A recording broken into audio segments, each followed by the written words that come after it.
Welcome back to Rafting Magazine. I am Trevor, and on today's video we are going to be doing another gear review for you, and this time it's going to be on the OneR camera by Insta360. So I figured I'd actually shoot as much of this video as I could on the OneR camera, just so that you can see what it is and what it's all about and what the quality is like. So before we dive into that, please make sure that you like and subscribe, and make sure you're getting all of our updates. So love getting you all the content we can and helping you guys out to decide what kind of equipment's right for you, or some little how-to videos and things like that. So let's dive into it on the Insta360 OneR.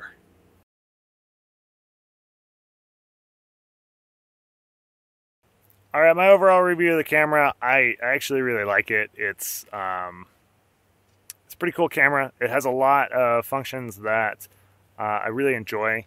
Now, just for comparison, I have been coming off the GoPro series of action cameras. Because of the Insta360's different focus, which is obviously, you know, a 360-degree camera, it's just not a GoPro. I would say it's more just for an advanced user. Maybe not an advanced, but intermediate user. If you're to the point where you think, oh, I'd like to do some more cool stuff on the river or whatever adventure sport, and you're like, well, I don't know if I should get like a mirrorless digital camera or a DSLR or something like that, something with interchangeable lenses. This camera is actually a good intermediate camera for you. One of my biggest things that I love about this camera is the fact that you can really see the action. Now, I did a little edit on Goodwin Canyon on the Stanislaus River, and I'm going to put that in here and just talk over that. But it basically allowed me to do some things where I could keep the camera stable and then rotate the boat around it, so you could really see all of the action that happened. And that's one thing that I actually kind of dislike about GoPro. Overall, I had some concerns about how strong the camera was, because it is a 3-part camera. It's not a 1-part camera like the GoPro, and I'll show you guys what that looks like and how to break the camera apart. But essentially, the battery, the lenses, and the actual camera processor are 3 different parts. So you basically take those apart and can change things out. So that's kind of my overall review of it. In terms of toughness, I would say this camera is probably about as tough as a GoPro, and it holds up pretty well. I've run down some class 5 so far, and also have flipped and swam and messed around, and it's held up pretty well. Like I said, the camera's got multiple parts, so the seals on those parts, which I'll show you guys here, they're just some rubber seals, and the parts that plug in, you know, seal into that, and it's been pretty good. I mean, I've had it underwater, submerged it for quite a while, maybe, you know, a couple minutes or so. I've had it underwater, just looking around, trying to find fish or something like that, and it's done pretty well. No leaks, no issues. Again, I've only had the camera about a month, maybe a month and a half. So, you know, I haven't had a whole ton of experience in putting it through stuff. And it does use a skeleton housing similar to the GoPro 5 through 7s. So if you're familiar with those skeleton housings, you know it's a plastic housing that goes on the outside of the camera and just keeps it all in there. And that housing is obviously plastic, prone to breaking, and it always feels a little bit flimsy to me. On my last GoPro housing, I ended up buying like a metal housing, and I don't know that there's any metal housings on the market right now for the Insta360, but the housing is really important because it does keep the camera together, and it's important to make sure that housing is in good shape so that the camera doesn't break apart into a bunch of pieces, and potentially if you lose the housing, you could lose chunks of the camera. So just make sure, buy extra housings, and make sure they're good. Carry them with you when you're doing river stuff. I think that's one of the important points that I would say. And then the 360 lens right here, and I can kind of show you.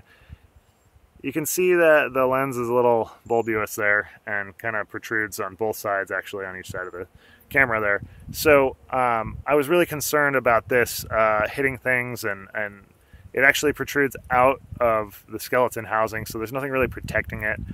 There is this neat little lens cap that you can put on it, and it goes around the skeleton housing and everything and keeps your lens in good shape. So in big rapids, I always have the lens out, lens cap off. I'm running a rapid, obviously I want to catch it. So I haven't actually run a big rapid with the lens cap on to see how it holds up if I were to flip or something like that. But for now, I mean, you can see it's like, it's a little, it clips in pretty well, and it is rubber. So I think that's a nice little addition that they put on there, is the lens caps, and the fact that the lens cap actually stays on. So pretty cool. I haven't lost it yet. But again, I've only been paddling small rapids with it on, and then I just take it off, tuck it in my PFD, and then we're good to go, and we're filming. So that's, again, it's a pretty tough camera. I mean, it's designed to hold up to what we do. I think it's 16.4 feet or 5 meters is the waterproofness of the camera. So below that, you know, you might experience some issues with your camera and issues with the seals, because it's, again, it's not a GoPro. It's not like that fully sealed unit, but even that being said, the GoPro isn't a fully sealed unit, because you have a little access door for the battery and the SD card, which you also have on this. And that's, you know, that's always kind of the weakest part, is those seals. So that's so far my experience with how tough this camera is. If you follow Rafting Magazine regularly, one of the things that I like to include is a section on how is it on the water.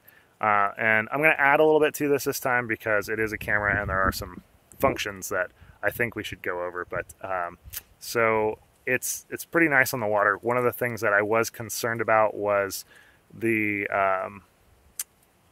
ability of the camera to balance the highlights and the lowlights. So when you're out there and you see, you know, basically most cameras that we use today, action cameras that is, can pretty much blot out the sun really easily, and the sun doesn't really blow out the whole photo or video. And this camera does great at that. I mean, it's pretty awesome with how it can keep and manage those issues with lots of light. And especially with the two lenses, that's a really critical thing. And so when it stitches the things together, it actually works really well. And that was something I was impressed with the GoPro series, and then this camera too, is that older GoPros that I had would kind of blow out, and it'd be hard to see anything, and you just get some like dark figures, and it's trying to balance where the exposure is. But the auto exposure on this is pretty great. I mean, pretty happy with it. I do like using it, and every time that I do use it in 360 mode, it still works really well, even without a bunch of post-production sort of stuff. So that being said, there are some things on the water that are interesting with this camera, and things that, again, I do get concerned about, like the housing. But other than that, it's a great camera. I mean, it's been working really well. The things that I would say are kind of tough are the voice activation. I can't get it to work personally, and maybe my voice, you know, so it could be user error. I tried to activate it, tried to work with it, and I have a hard time making it actually activate. So could be something I'm doing wrong. I fully admit that, but you know, I've looked through the manual and tried to make it work. So it's been a little bit tough for me. So that's one issue that I've had. And I would say also it's not instant when it turns on. For instance, one of the cool features that GoPro has compared to this is that you can have single touch activation. So you hit the top button and your GoPro starts recording instantly in whatever preset video mode you have. With this, you don't have to hit the on button to turn it on, but if it goes into a standby mode, you can hit the top button and that will turn the camera back on, pull it out of sleep mode, and then you have to hit the button again to make sure it's recording. So if you're not paying attention or your adrenaline's amped up, sometimes you can miss the shot that you're trying to get. So, you know, kind of kind of a weird thing. I guess it's just the interface in terms of that, because I started getting used to the GoPro interface and going to this interface. It's a little bit different. But like I said, there's a lot of features and a lot of extra benefits that you have with this one. Again, with the exposure correction and f-stops and changing that, which is something you don't often have in an action camera. So that's pretty cool. You can change how much light is going into the lens. You can set the white balance a little bit better. So in camera, I would say that this actually wins out a little bit on features from the GoPro, like I said previously.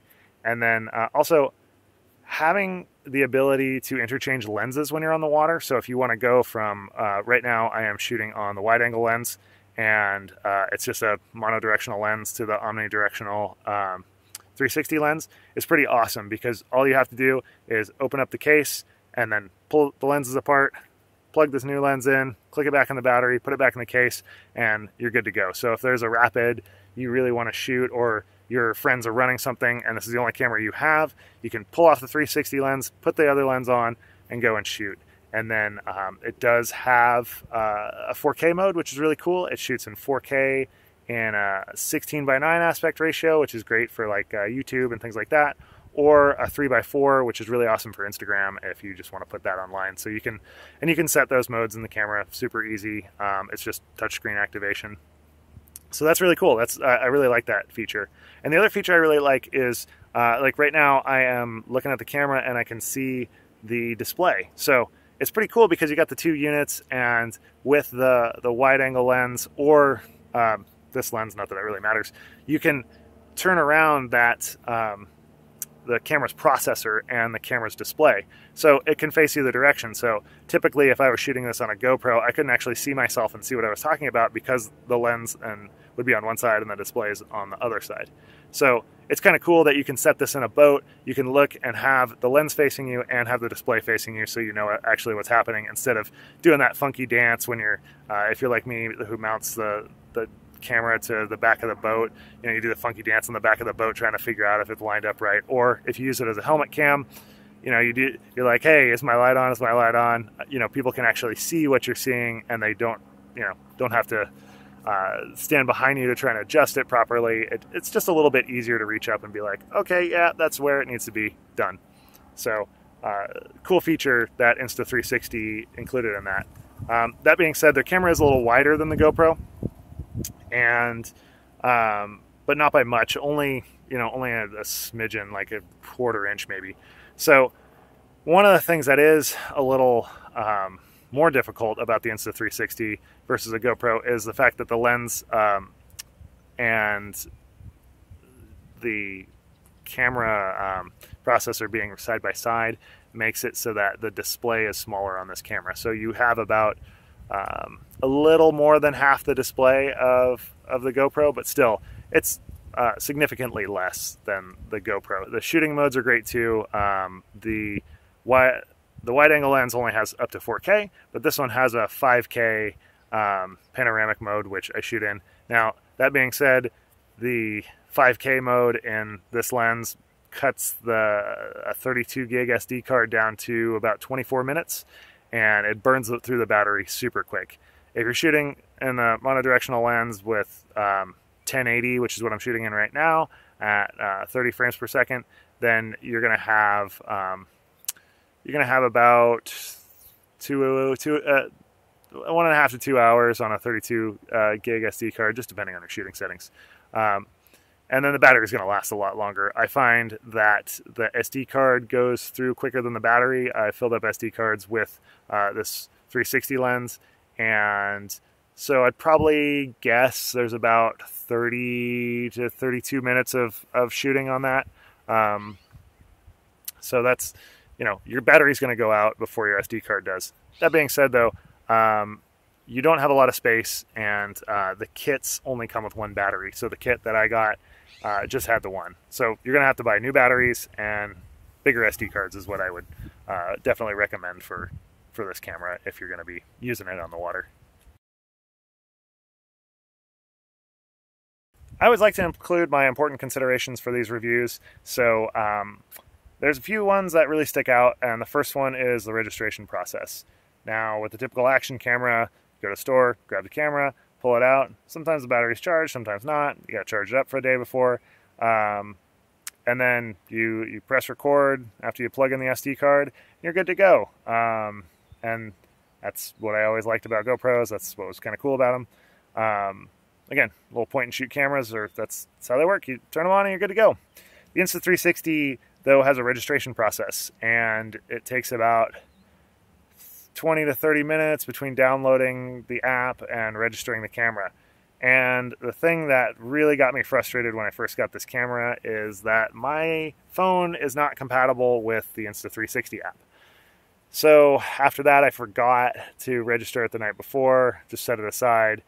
And the next morning, I was going on a river trip with Kaylee, turned on the camera. I'm like, okay, is it charged? Is it ready to go?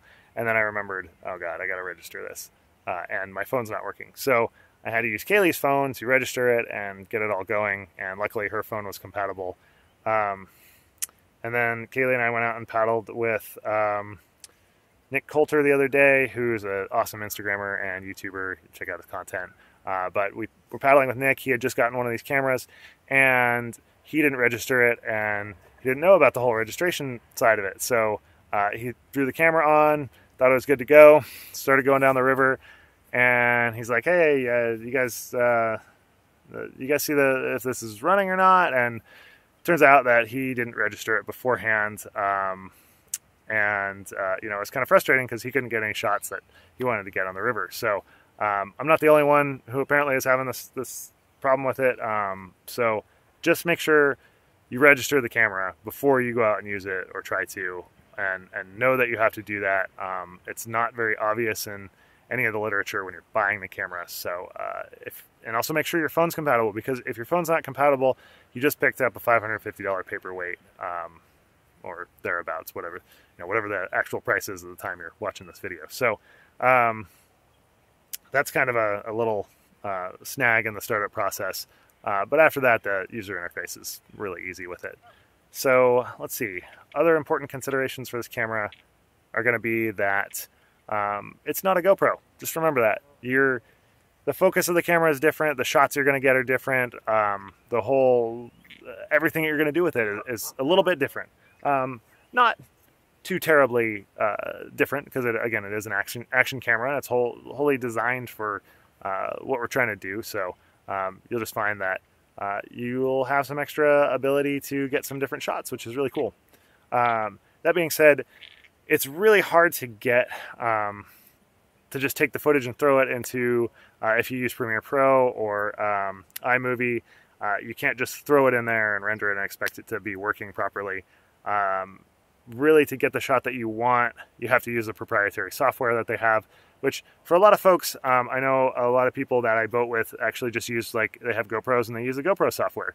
Boom, done, easy. They stitch together their edit and then post it online. It's all good. And you can do that with this too. Totally easy and totally fine. The proprietary software does allow you to do some cool advanced stuff, like add keyframes in, where you can adjust the angle of the camera and rotation and things like that. So that's really cool. And then there's several modes in the proprietary software that allows you to just look around in different directions, pan the camera each way, and just kind of see what you want to get and how you want to get it, and then allow you to, like, throw some stuff around. So that's kind of cool, but you'll need to render that first and however you want it to actually look, and then after that you can import that as an MP4 file into Premiere Pro or iMovie or whatever you want to use to process it. So just an important thought, it's actually kind of a two-step process with the 360 mode. It's not just, kind of the next consideration is that the color science is a little bit different from the GoPro. And what you're going to see is that the GoPro colors on the Hero 8 stock versus this camera stock are a little bit richer. And when I had updated this camera for with the new firmware, the GoPro Hero 8 with their new firmware updates and fully updated camera is this one's a little less rich. So just a thought there. if you're looking for like really rich color. But that being said, in terms of color science, like the cameras are pretty equivalent. So they're not crazy different. And I shot something on this camera and on the GoPro at the same time. So to kind of give you an idea of what it looks like. And those that I'm posting here in this video are unedited. So I didn't do any changes to them or didn't update them. It's just stock in the camera, what it looks like when I shot it, for a side-by-side comparison. So it's had no updates. So, you know, you can determine for yourself which one of those you like better, but I can certainly say when you're posting on social media, Instagram, Facebook, whatever your chosen platform is, if you're just doing a quick video edit, you're not missing much on the quality. It's basically the same. I don't notice much difference. If you were, you know, and again, these are just point and shoot cameras and action cameras, so these aren't necessarily things that you would like blow up and put on the wall kind of stuff. I mean, obviously it's more designed for social media. Other than that, one of the other things that I would say is important to consider is all of the packages, or let's say I think Insta360 calls them editions. So there's multiple editions you can get with a lens with a 1-inch sensor, or you can get the 360 lens or the aerial package, and basically they're all just different packages for what you want. I believe I have the twin package, which is just the camera, the housing, and the two lenses, the forward-facing lens and the omnidirectional 360 lens. So I got a couple other accessories with it. I got the bike kit, which has a bunch of cool stuff in it. And one of the things I have over here for the bike kit is this little clamp. So you can, kind of cool, it came with the bike kit. You can put this around a paddle.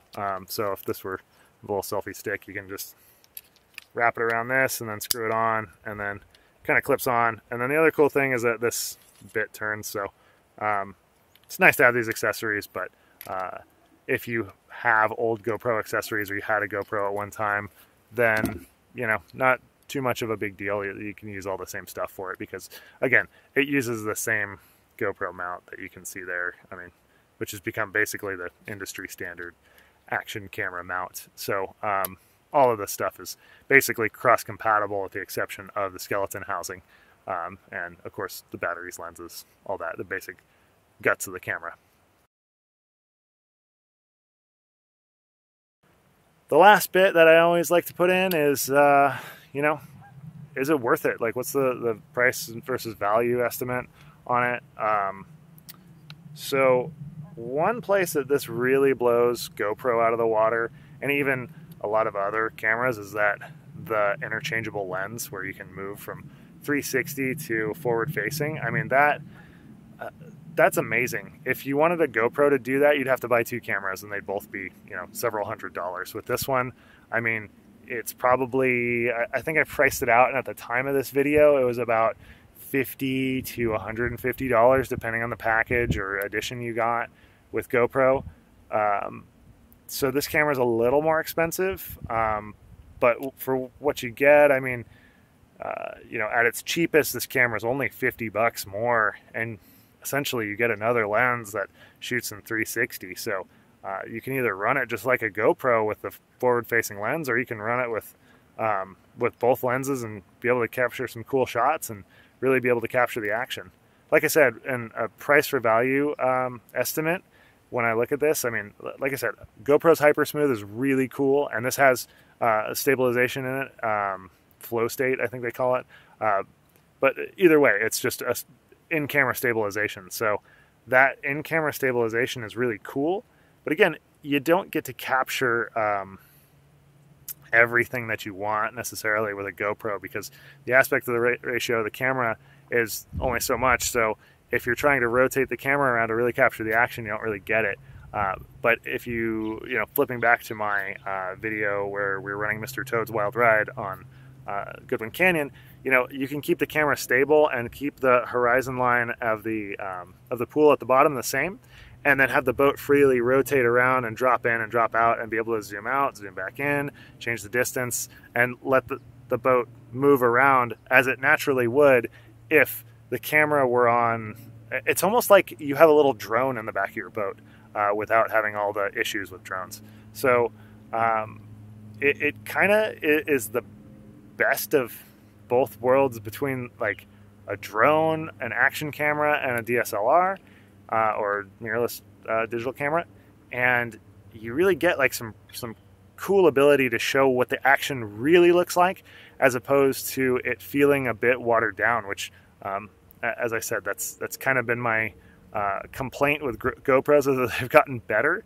The stabilization has gotten better, which is cool for side of the bank shooting, but I have a mirrorless digital camera for that. So this camera just allows you to do some stuff, again, that you can make it feel like you're really there and feel like the action is really happening, and say, okay, this is really like a kind of a game changer for action cameras. Because again, when I was paddling with Nick Coulter, he was saying that a couple of his buddies who are skiers, they have gotten this camera, the OneR, and they have the same feelings about it, that you can actually see the stuff, even if they're dropping some like epic cliff drop, you actually get to see what's happening. So I know this was kind of a long video, and there's a lot to talk about with this camera, so I appreciate you guys bearing with me to this point. But overall, price and value, I would say that this camera is pretty amazing. I think I'm pretty sold on it. I think I would